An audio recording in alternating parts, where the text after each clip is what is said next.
MicroStrategy is still buying up Bitcoin.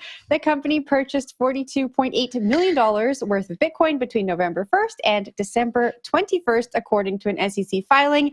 And on the 22nd, the company sold $11.8 million worth of Bitcoin to offset previous capital gains. The sale marks the first time that MicroStrategy has sold its Bitcoin since they began buying it in 2020. Will, I am going to pass this off to you. What do you make of this? MicroStrategy is just still going strong with their Bitcoin thesis.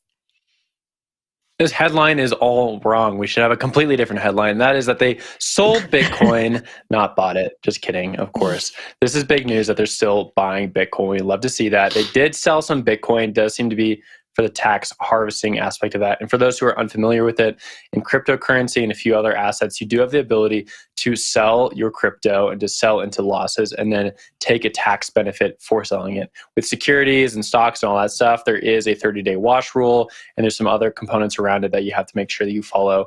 And so you don't really get the benefit that you do with crypto. So for a lot of people in November and December, you see a lot of sells. You see a lot of people unloading their digital assets at the end of the year in order to benefit from a loss on your digital assets and roll that into taxes for the next year, which is a great benefit of being in crypto. We'll see if that continues going to the future with IRS rules. But for right now, why not take advantage of it?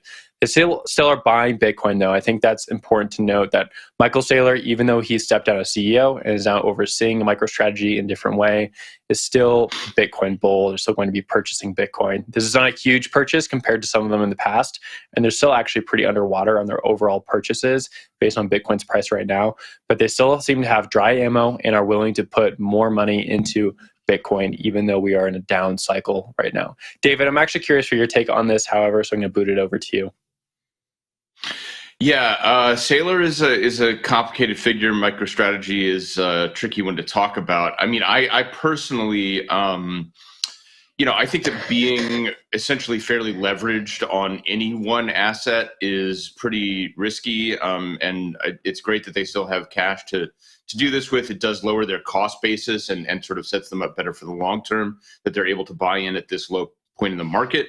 But I do think that as an investor, it's still pretty dicey to bet on MicroStrategy as essentially a proxy for BTC rather than just buying the Bitcoin itself. And there are sort of added risks and layers to that. And I also think that, by my lights, Saylor sometimes veers from being merely a bull and a maximalist to something a little bit more culty and religious. He sort of notoriously encouraged people to mortgage their houses to buy Bitcoin near the top of the market. So, I'm of two minds. I am personally long Bitcoin, but it's a questionable approach to do this through a corporate shell.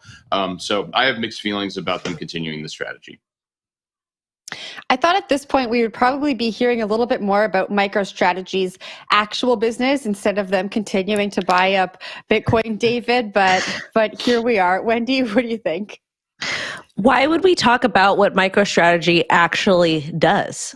It is a great, it's a really great marketing tool if you think about it. You buy this intangible digital asset, you use it for tax benefits, you get headlines, you get mainstream media news. So I think it's a great strategy. MicroStrategy, ha ha ha. I could have played that better on words, but I didn't. I do want to know what their liquidation price is, because I do believe they did take out collateralized Bitcoin loans, which I do think is very problematic, especially in the cycle, which is why we haven't seen a lot of the miners capitulate yet. I do think that's coming. But again, it's just rich people gonna rich people and take advantage of tax loopholes, and I'm here for it. And I think everybody should consider doing that. Talk to your local CPA that's licensed and regulated to help you pay your taxes a lot less. Pay your taxes. Just talk to someone who knows what they're doing.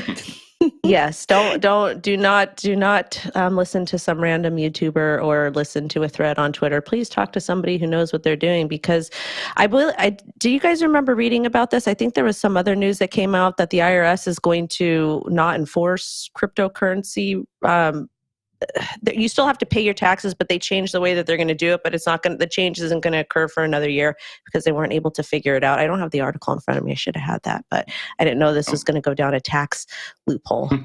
A tax little journey To here. the tax Yeah, there loophole. was a little news about that back in November, which was based on like the gap standards for tax accounting, and it was important for any company that's holding digital assets, just how they like configure those taxes end of year. But I don't think it mattered a lot for like individual holders.